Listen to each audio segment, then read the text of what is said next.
आपके अपने चैनल है स्टडी वन। दोस्तों आपका बहुत बहुत स्वागत है।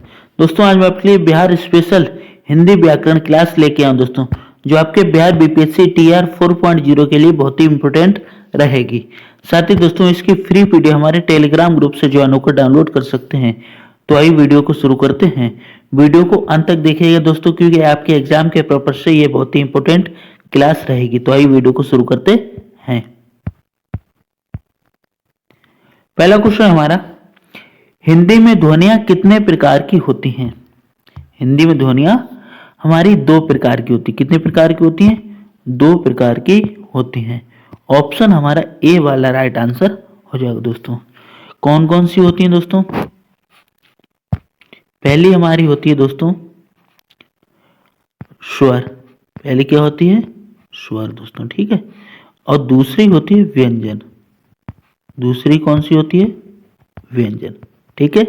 तो आप ध्यान रखिएगा कि आपसे पूछा जाए कि हिंदी में ध्वनियां कितने प्रकार की होती हैं, तो दो प्रकार की होती हैं। पहली हमारी कौन सी होती है?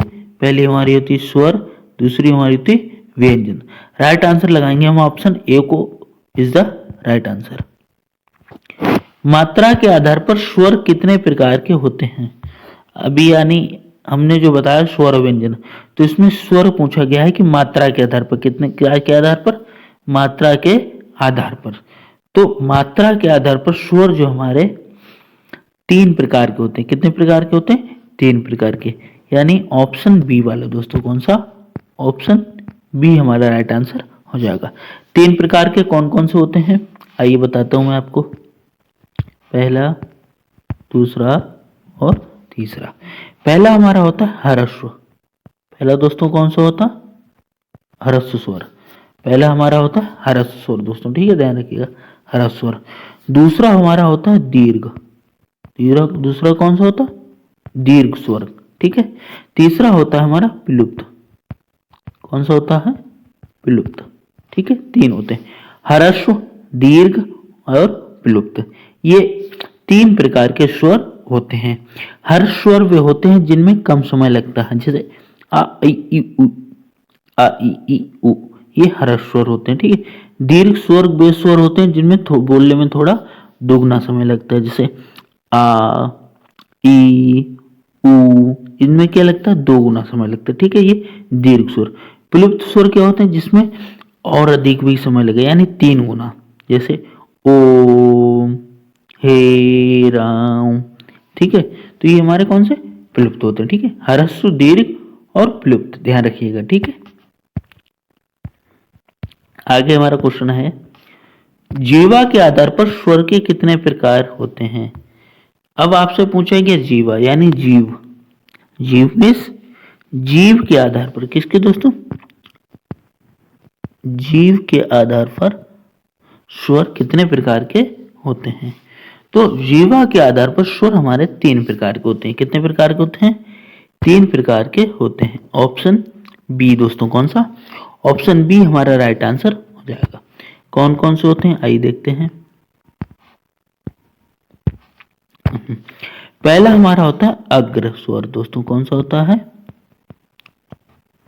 पहला हमारा होता है अग्र स्वर, ठीक है। दूसरा हमारा होता है मध्य स्वर। कौन सा होता है? मध्य स्वर, ठीक है। तीसरा होता है हमारा फर्स्ट स्वर दोस्तों। कौन सा होता है? फर्स्ट स्वर, ठीक है दोस्तों।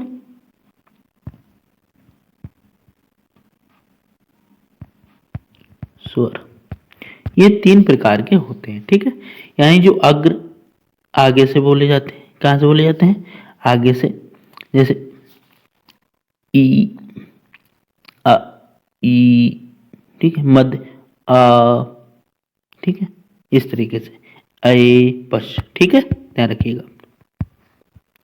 अगला प्रश्न है हमारा, एक से अधिक वर्णों के मेल को क्या कहा जाता है? यानी जो वर्ण मिलते हैं, क्या मिलते हैं? वर्ण। इनका जब एक से अधिक मेल हो जाता है तो इन्हें हम कहते हैं, क्या कहते हैं? अक्षर, स्वर, शब्द या व्यंजन। तो इन्हें हम कहते हैं दोस्तों व्यंजन। क्या कहते हैं?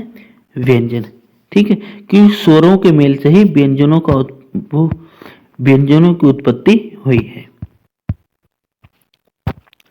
ई चा छ झ झ आदि का उच्चारण किससे होता है? कंठ, मूर्धन्य, ओष्ठ या तालव्य। तो जो चा वर्ग हमारा आता है कौन सा, ये जो चा वर्ग है, ठीक है। और ई ये क्या हमारे स्वर है, और चा छा ये हमारे व्यंजन है। तो इनका उच्चारण स्थान हमारा तालव्य है। क्या है, तालव्य दोस्तों, ठीक है। आप ध्यान रखिएगा। कंठ से हमारा का वर्ग आता है, कौन सा का वर्ग। मूर्धन से हमारा टा वर्ग आता है, ठीक है। ओष्ठ से हमारा पा वर्ग आता है।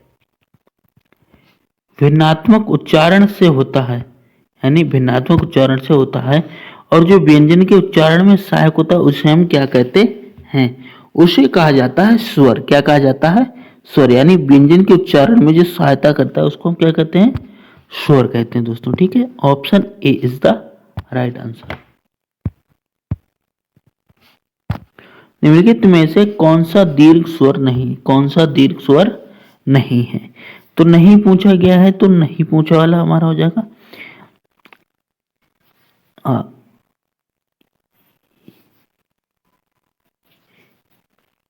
दोस्तों इसमें ऑप्शन मिस्टेक हो गए हैं। क्या हो गए हैं, ये ऑप्शन मिस्टेक हो गए हैं दोस्तों, ठीक है। ये अलग रहने दीजिए, ठीक है। वैसे हमारा यहाँ पे ई होता, क्या होता, ई हो जाता, ठीक है, या आ दिया होता, ठीक है, या ऊ दिया होता, ठीक है। ये होते हैं हमारे मतलब दीर्घ स्वर ना होकर, ठीक है। निम्नलिखित में से कौन सा अंतस्थ व्यंजन है, कौन सा हमारा अंतस्थ व्यंजन है। तो अंतस्थ व्यंजन हमारे चार होते हैं। अंतस्थ व्यंजन हमारे कितने होते हैं दोस्तों, चार होते हैं। कौन कौन से चार होते हैं, पहला हमारा है या, रा, ला और वा। तो कौन सा हमारा अंतस्थ व्यंजन हो जाएगा, वा। ऑप्शन सी वाला दोस्तों, ठीक है। या का उच्चारण स्थान है, या जो व्यंजन है इसका उच्चारण स्थान क्या है। तो ये हमारा तालु है दोस्तों। क्या है, तालु। Option D is the right answer. काकल्य वर्ण कौन सा है, काकल्य वर्ण कौन सा है।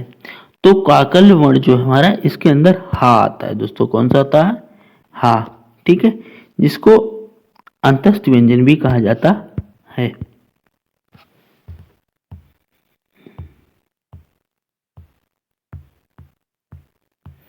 नेक्स्ट अगला प्रश्न हमारा, अंत और ऊष्म में कितने वर्ण होते हैं, यानी अंतस्थ और ऊष्म में कितने वर्ण होते हैं।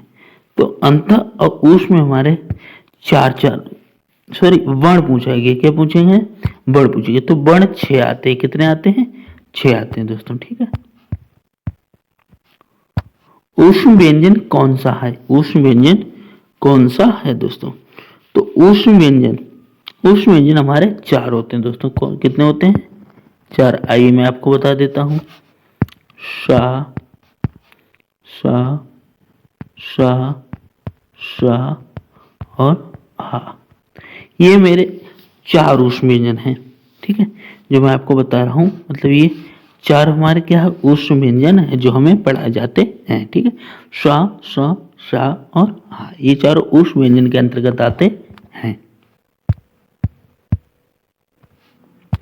हिंदी भाषा में कुल कितनी भाषाएं हैं। तो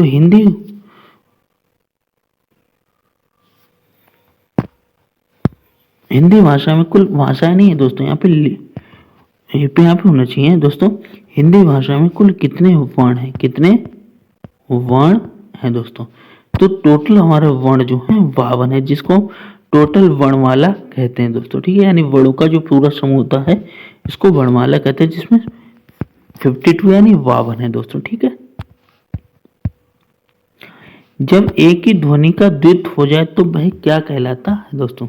तो जब एक ही ध्वनि का द्वित हो जाए तो उन्हें हम युग्मक ध्वनियां कहते हैं। क्या कहते हैं, युग्मक ध्वनियां कहते हैं दोस्तों, ठीक है, ध्यान रखिएगा। वह कौन सा व्यंजन है, वह हमारा कौन सा व्यंजन है। तो वह हमारा हमने बताया ना आपको, अंतस्थ व्यंजन या रा ला वा, या रा ला और वा, ये चार हमारे अंतस्थ व्यंजन के अंतर्गत आते हैं। Option C is the right answer. वाह वाह वाह वाह आदि का उच्चारण किससे होता है। तो ये जो पा फा वा वा महा है, ये हमारा पा वर्ग बोला जाता है। कौन सा बोला जाता है? पा वर्ग। क्या बोला जाता है इसको? पा वर्ग बोला जाता है दोस्तों। और पा वर्ग का उच्चारण स्थान दोस्तों हमारा ओष्ठ होता है। किससे होता है? ओष्ठ का। आप बोल के देखिए, पा फा वा वा, यानी दोनों ओंठ आपस में क्या होंगे? क्लोज होंगे। क्या होंगे? क्लोज। तभी आप इसका उच्चारण कर सकते हैं। जब दो व्यंजन एक ही साथ मिलते हैं तो उन्हें क्या कहते हैं? दोस्तों उन्हें कहा जाता है संयुक्त व्यंजन, यानी दो व्यंजनों का एक साथ मिलना संयुक्त व्यंजन कहलाता है। ऑप्शन ए हमारा राइट आंसर हो जाएगा दोस्तों। वर्णों के अनुसार आ दीर्घ और प्लुप्त क्या है? यानी ह्रस्व, दीर्घ और प्लुप्त क्या है? तो स्वर है दोस्तों। क्या है? स्वर। ठीक है। स्वर आपसे पूछा है कितने होते हैं? तो 3 होते हैं, ह्रस्व, दीर्घ और प्लुप्त। और स्वर की संख्या कितनी होती है? 11 होती है दोस्तों। ठीक है। व्यंजन हमारे 33 होते हैं। हिंदी वर्णमाला में ऊष्म व्यंजन कौन से हैं? तो ऊष्म व्यंजन हमारे 4 हैं, सा स सा हा। Option A is the right answer.